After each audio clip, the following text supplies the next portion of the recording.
Bom, pessoal aí que vem acompanhando a gente no YouTube, hoje eu vou trazer um conteúdo aqui diferente, aí muita gente já me perguntou isso. Eu trabalhei logo quando eu formei um pouco acompanhando esse processo, alguns processos aí de compra e venda de fazenda, né, de propriedade rural, e sempre surge muita dúvida ali, como é que eu faço para mim não entrar no enrascado, o que que eu tenho que olhar, né, os principais pontos. Bom, aqui eu vou tentar contribuir um pouco aí com vocês, trazendo ali uma visão técnica do que eu acompanhei, né, do que eu vivi ali, principalmente logo quando eu era recém-formado, acompanhei vários processos desse, né, fui a campo para fazer levantamento ali, para dar um parecer técnico. Então, por isso que eu coloquei aqui, eu vou trazer para você o que 5 dicas na visão de um técnico, de uma pessoa que é da área técnica, né? Bom, deixa eu compartilhar aqui com vocês aqui. Certo. Então eu apresentei aqui, são 5 temas aí que a gente vai aprofundar. Né? A primeira coisa que você tem que fazer é verificar a questão da documentação. Certo? Vai depender muito da região. Tem muita região que não tem documentação, na verdade é isso. Né? Ainda existe aí muita técnica que tem documentação ou que não esteja legalizada. Né? O que você tem que procurar? A primeira coisa é perguntar, tem documento? Né? Quando a pessoa apresentar o documento, existe, aí vai sair aqui um pouco da minha área da engenharia, mas uma parte jurídica que você pode ir no cartório lá e pedir um documento que chama certidão de inteiro TU. Inteiro TU. Eu estou escrevendo aqui que acredito que fica melhor para simular. O que é essa certidão de inteiro TU? Ela vai ser como se fosse um extrato, certo? Ela vai dizer lá se a terra, né, a quem pertence, vai ter um histórico dela ali, se está alienada, se não está alienada, né? Ela vai dizer a situação real ali da propriedade. Né? Existem outros documentos, como certidão de cadeia dominial, mas esse documento aqui a priori, né, é um documento ali que pode dar um parecer ali, um parecer exato ali da situação real ali da terra, certo? O que foi os maiores problemas que eu encontrei com documentação? Muito comum, cara, muito comum. Pensa numa zebra danada aí, que é o que? A pessoa compra a propriedade, né? Quando ela compra a propriedade, aí fala muito lavrar a escritura de compra e venda. O que é a escritura de compra e venda? A escritura de compra e venda, vamos colocar aqui da parte de documentação, escritura, né? Escritura de compra, certo? Você imagina um carro, certo? Você vai comprar um carro de uma pessoa, você chega lá, vai analisar lá a documentação, você pega aquilo, pode consultar no Detran, né? Beleza. Mas aí você tem um documento que quando você fecha o negócio, que chama aquele documento único de transferência. Eu estou comparando por quê? Porque isso é muito comum, muita propriedade. A pessoa vai, compra a terra, a certidão é o quê? É como se fosse um DUT, né? Aquele DUT lá do carro. Você comprou o carro, você reconhece aquilo ali no cartório, e aquele documento te dá o direito de você transferir a terra, certo? Te dá o direito de você transferir a terra. Ou desculpa, te dá o direito de você transferir o carro. A escritura de compra e venda vai ser a mesma coisa. Aí quando você pega a escritura, você vai no cartório e faz o registro, né? Aí o que acontece? Muita gente compra a terra, faz a escritura e entende que aquilo ali é o documento final e não é, certo? Você morreu no meio do processo. Mesmo quando você comprar o carro, assinou lá reconheceu em cartório, aquele carro ainda não está no seu nome, você tem que ir no Detran para passar. Ou seja, você vai pegar a escritura, depois você fizer ela no cartório e você vai fazer o registro. Né? Você vai fazer o registro no cartório lá onde ela está registrada. Aí sim ela vai estar no seu nome. Né? Aí eu já vi caso, né, que quando a gente foi analisar a documentação, aí chegou lá, fez a escritura, mas não registrou no cartório. Aí o que pode acontecer? A pessoa, às vezes aí fica anos, fica aí 10 anos, já acompanhei casos aí que a pessoa já morreu. Aí você vai ter que procurar um advogado para passar para o nome do outro, depois, então assim, vai te evitar muito enrascado isso aí, você conferir essa parte de documentação. Às vezes a pessoa não tem nem a má fé né? Mas não tem o conhecimento, né? Do que tem que ser feito. Ou seja, a pessoa ainda pode sofrer uma ação judicial lá e aquilo ali está bloqueado e ele nem sabe, né? Aí ele comprou a terra, fez a escritura, né? Morreu, às vezes passou para o filho está com aquela escritura na mão e ninguém registrou, né? E quando você vai comprar a terra, não, tem documento? Tem, né? Mas agora você imagina, agora você pegar um documento, você tem aquela escritura e você passar de uma pessoa para outra, né? Uma outra situação de falha de documentação. Você tem que conferir. Primeiro, você tem na documentação, ok, né?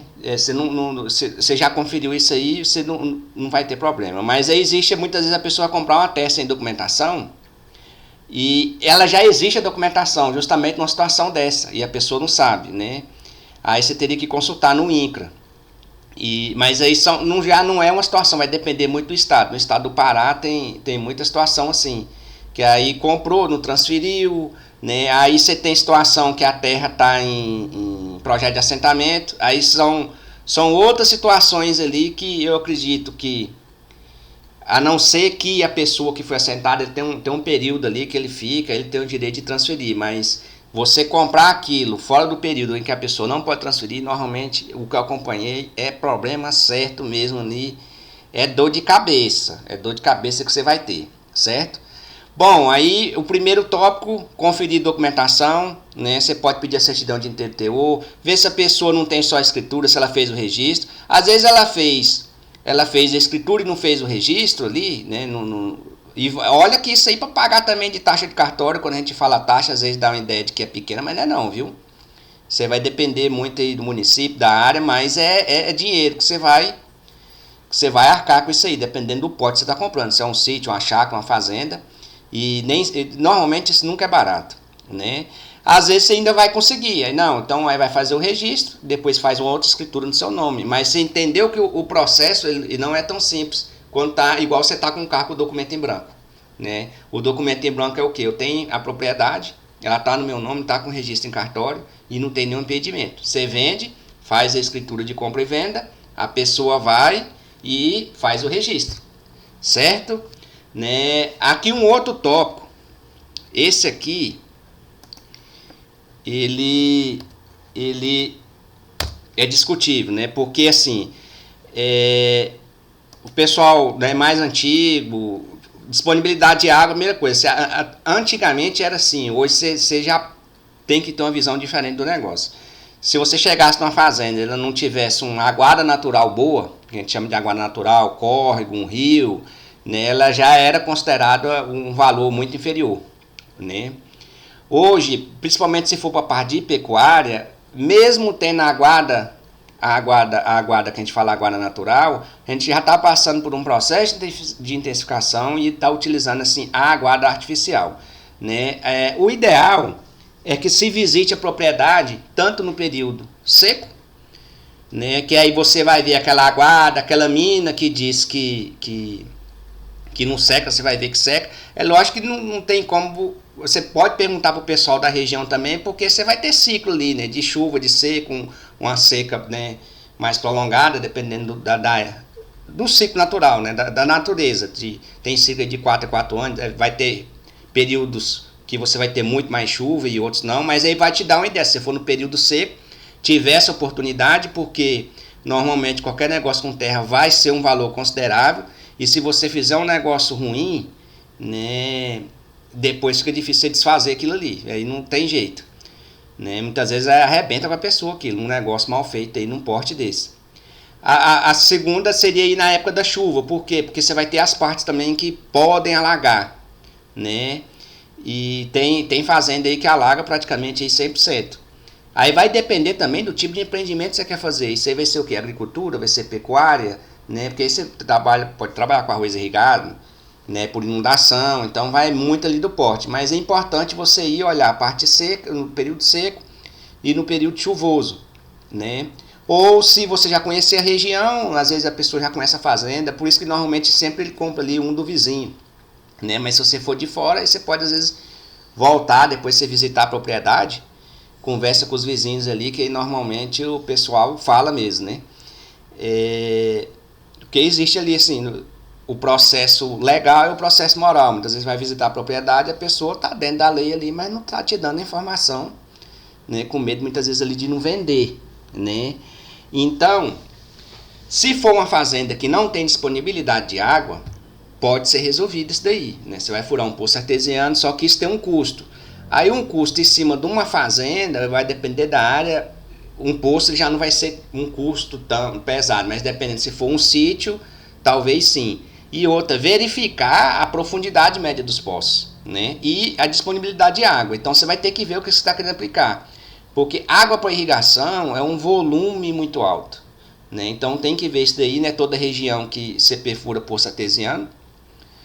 Aliás, você perfura, mas eu já vi casa aí de você perfurar com 300 metros e não dá água, né?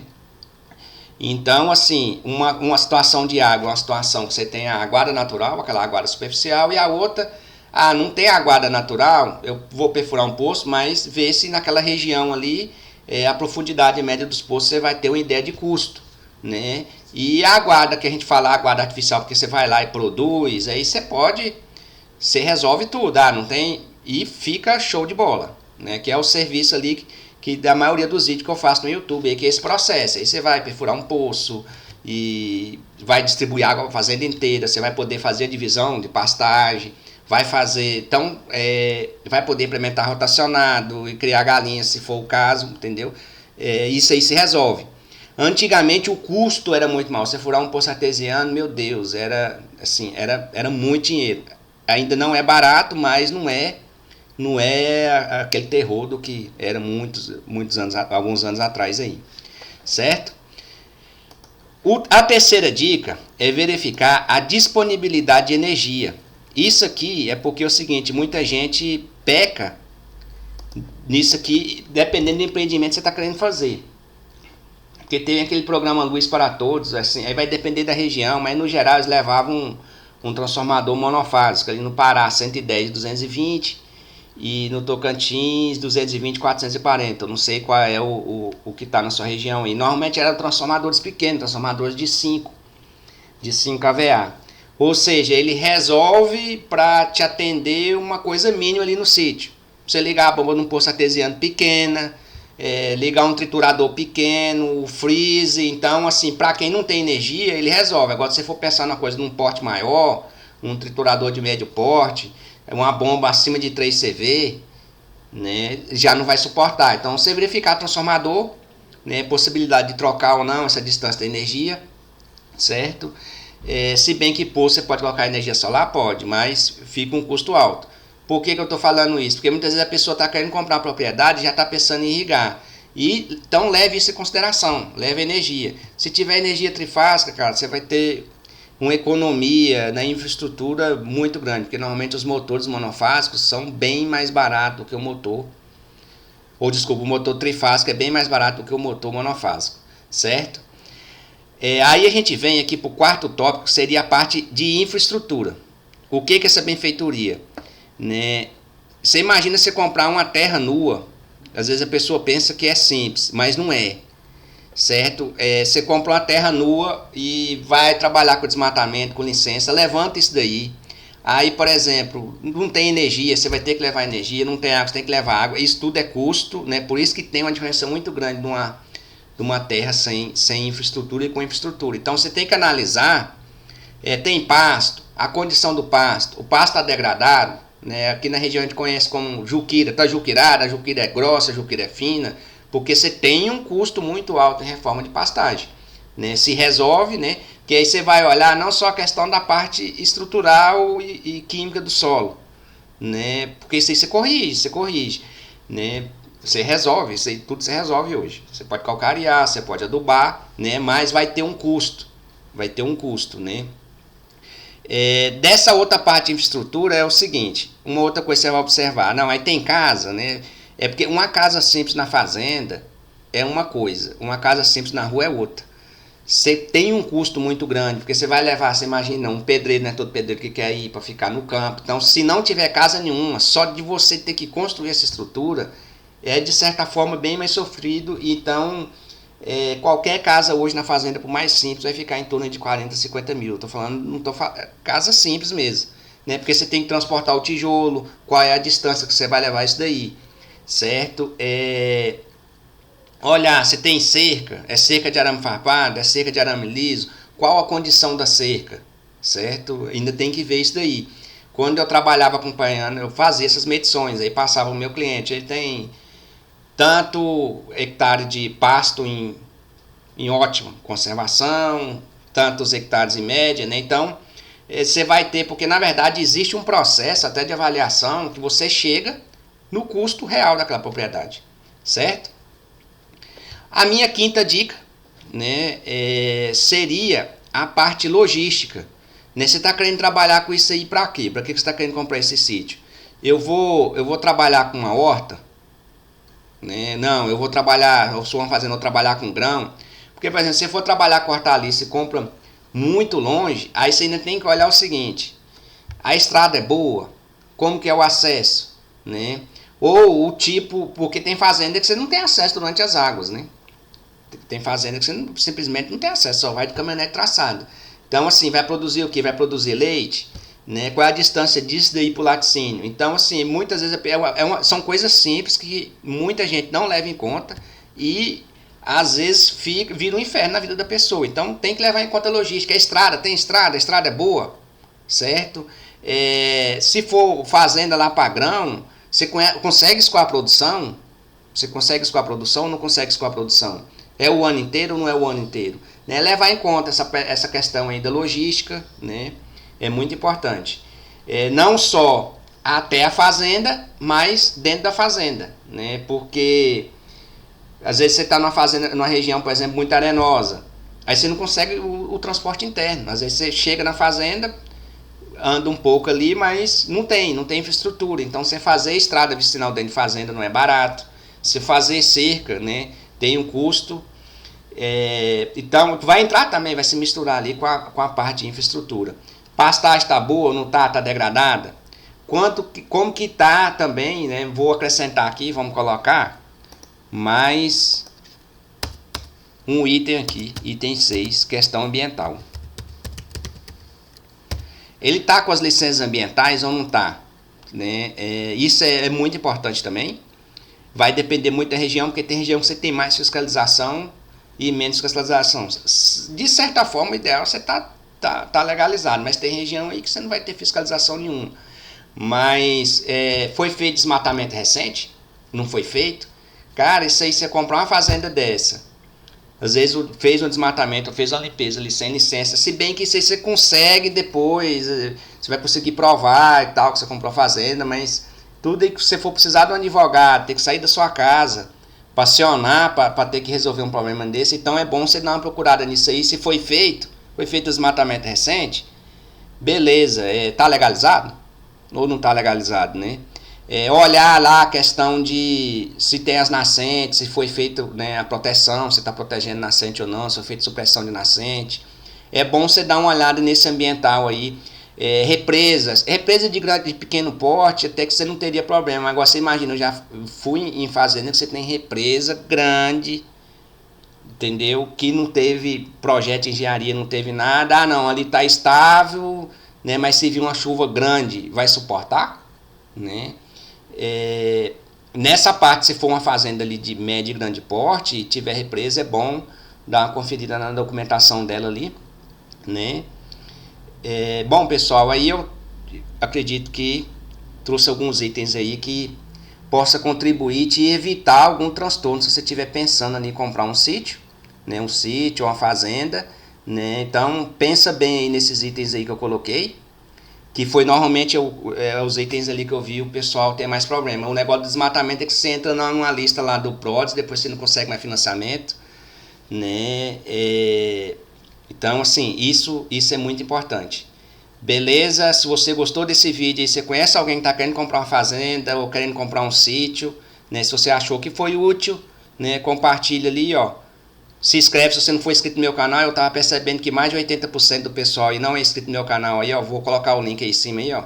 Coloca o dedo na minha cara aí, se inscreve no meu canal.